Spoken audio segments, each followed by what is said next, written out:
Hello everyone, welcome to my channel all about zoology. सो आज के इस वीडियो में हम पढ़ने वाले हैं regulation of signalling pathway.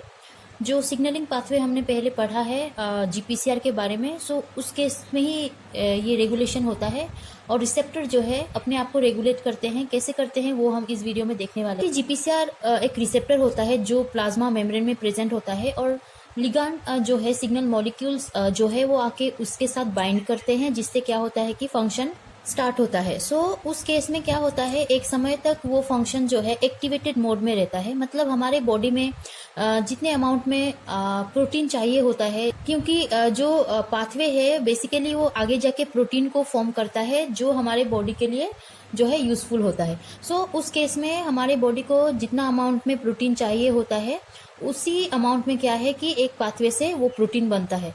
But अगर वो पाथवे जो है एक्टिवेटेड मोड में रहा, जिससे पाथवे जो है वो कंटिन्यूअसली होता रहा, उससे क्या होगा कि हमारे बॉडी में एक्सेसिव जो है प्रोटीन फॉर्मेशन होगा और जिससे हमारे बॉडी के लिए वो जो है हार्मफुल भी हो सकता है। सो एक टाइम में जो है रिसेप्टर जो है अपने आप को स्टॉप करता है, वो फर्दर जो है लिगांड के साथ बाइंड नहीं करता है, सिग्नल मॉलिक्यूल के साथ वो बाइंड नहीं करता है और क्या होता है कि वो उस पाथवे को उसी समय जो है स्टॉप करता है। सो ये जो रेगुलेशन है, दो प्रोसेस को जो है फॉलो करके रिसेप्टर जो है अपने आप को स्टॉप करता है।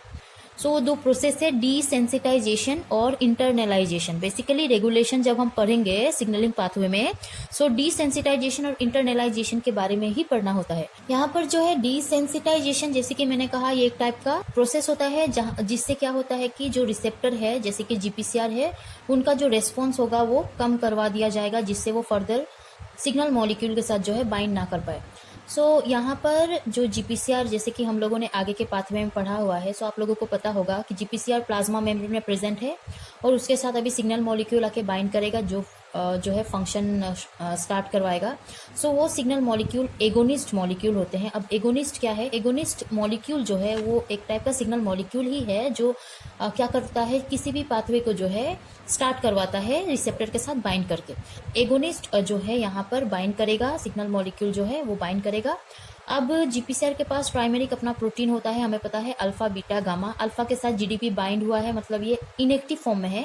जैसे ही एगोनिस्ट इसके साथ बाइंड करता है ये एक्टिवेट होता है, जीडीपी हटके जीटीपी बाइंड करता है और ये अल्फा जीटीपी सब यूनिट जो है एडिनाइलेट साइक्लेज के पास जाता है और एडिनाइलेट साइक्लेज को क्या करवाता है, एक्टिवेट करवाता है, जिससे एडिनाइलेट साइक्लेज जो है एटीपी के हेल्प से केम का जो है सिंथेसिस करवाता है। केम जो है ये सेकेंडरी मैसेंजर है, हमें पता है।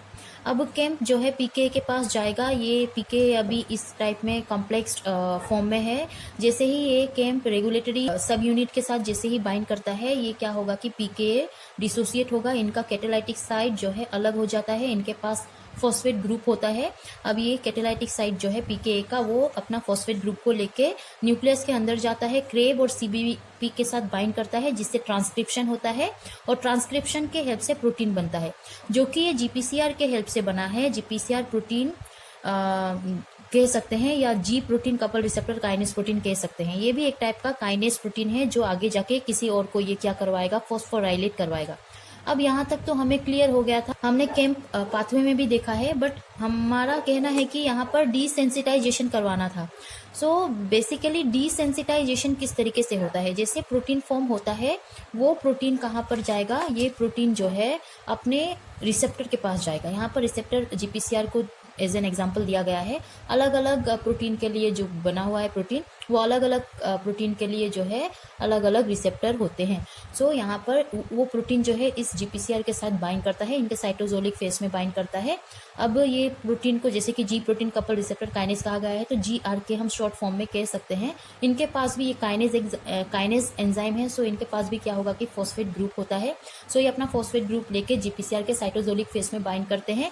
अब जैसे ही ये बाइंड करते हैं ये एक्टिवेट होता है और एरेस्टिन प्रोटीन एक होता है जो एंटागोनिस्ट के हिसाब से काम करता है। एंटागोनिस्ट मतलब जीपीसीआर का जो है एक्टिवेशन जो अभी हो रहा है, जीपीसीआर का जो है स्टिमुलस ये क्या करे, रोक के जीपीसीआर को इनएक्टिव करे, जीपीसीआर को जो है डीएक्टिवेट करवाए। मतलब ये एरेस्टिन प्रोटीन जो है ये सारे जीपीसीआर, जीआरके, फॉस्फेट ग्रुप सबके साथ क्या करता है, बाइंड करता है। उससे क्या होता है कि ये नॉन फंक्शनल होता है। बेसिकली एरेस्टिन प्रोटीन जो है ये अरेस्ट करता है जीपीसीआर को, जीआरके को और फॉस्फेट ग्रुप को, और ये सबको क्या करता है, नॉन फंक्शनल करता है। आगे ये किसी भी लिगांड के साथ जो है बाइंड नहीं करेगा, एगोनिस्ट के साथ बाइंड नहीं करेगा। सो ये जो है बेसिकली डिसेंसिटाइज्ड हो चुका है।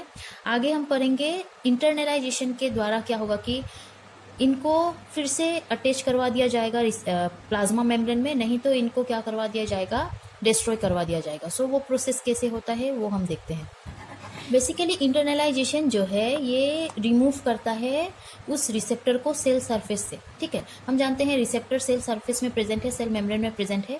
सो अरेस्टिन प्रोटीन का काम था कि वो उसको क्या करवाए, नॉन फंक्शनल करवाए, उनको ब्लॉक करवाए। ठीक है, अब जो आगे वो सेल मेम्ब्रेन से उसको रिमूव करना होता है वो प्रोसेस इंटरनलाइजेशन होता है। इंटरनलाइजेशन के हेल्प से सेल मेम्ब्रेन से वो रिसेप्टर को हटा दिया जाता है। एक्सोसाइटोसिस का मतलब है कि एक टाइप का प्रोसेस होता है जो सेल यूज करते हैं लार्ज मॉलिक्यूल को अपने आप से हटाने में, अपने आप से दूर करने में। अब यहाँ पर जो है रिसेप्टर सिक्वेस्ट्रेशन होता है एक, और रिसेप्टर डाउन रेगुलेशन होता है। रिसेप्टर सिक्वेस्ट्रेशन जैसे कि मैंने कहा कि सेल सरफेस से उसको मतलब रिमूव किया जाता है, और एक होता है रिसेप्टर डाउन रेगुलेशन जिसके हेल्प से जो है रिसेप्टर को लाइसोसोम में भेजा जाता है जहाँ पर वो क्या करे, रिसेप्टर को डिस्ट्रॉय करे। तो यहाँ पर एक प्रोटीन हेल्प करता है, एक प्रोटीन इनके साथ बाइंड करता है, तभी ये जो है इंटरनलाइजेशन प्रोसेस शो करता है। सो वो प्रोटीन जो है उसका नाम होता है क्लेथरीन प्रोटीन। क्लेथरीन प्रोटीन जो है ये हेल्प करता है एंडोसाइटोसिस में। ये जो प्रोसेस है, जो इंटरनलाइजेशन प्रोसेस है, हमें पता है एरेस्टिन ने जीपीसीआर, जीआरके और फॉस्फेट ग्रुप के साथ बाइंड किया हुआ है और ब्लॉक करके रखा हुआ है।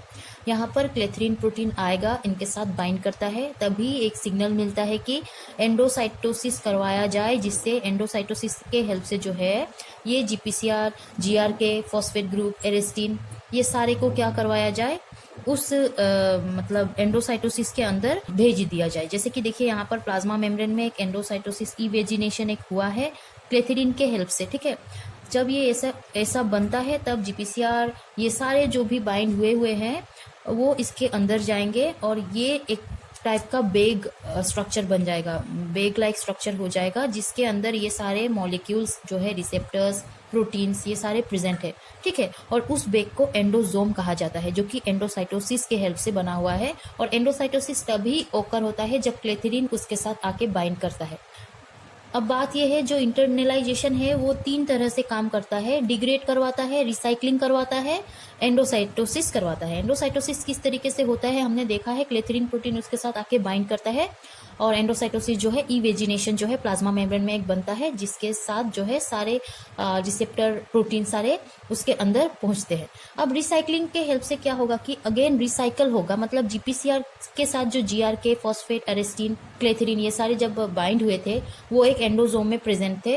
अब एंडोजोम में क्या होगा कि ये सारे प्रोटीन को बाहर निकाला जाएगा, अलग करवा दिया जाएगा। जीआरके फॉस्फेट ग्रुप के साथ बाहर निकलता है, एरेस्टिन भी बाहर निकलता है, क्लेथरीन भी जो है बाहर निकलता है, बच जाता है सिर्फ रिसेप्टर जीपीसीआर। अब ये एंडोजोम के हेल्प से क्या करेगा कि ये जीपीसीआर जो है अगेन अटैच करवा दिया जाएगा प्लाज्मा मेम्ब्रेन में कि आगे फिर से ये कैपेबल हो जाए कि ये सिग्नल मॉलिक्यूल के साथ बाइंड करवा पाए और फंक्शन को फिर से रीस्टार्ट करवा पाए। ठीक है, तो ये रहा रिसाइकलिंग।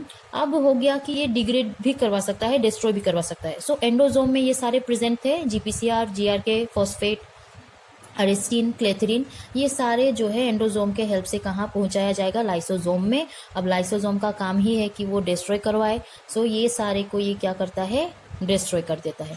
बेसिकली इंटरनलाइजेशन प्रोसेस से रिसेप्टर को एक होता है कि वो फिर से अटैच करवा दे, नहीं तो वो डिस्ट्रॉय करवा दे, उनका काम ये होता है।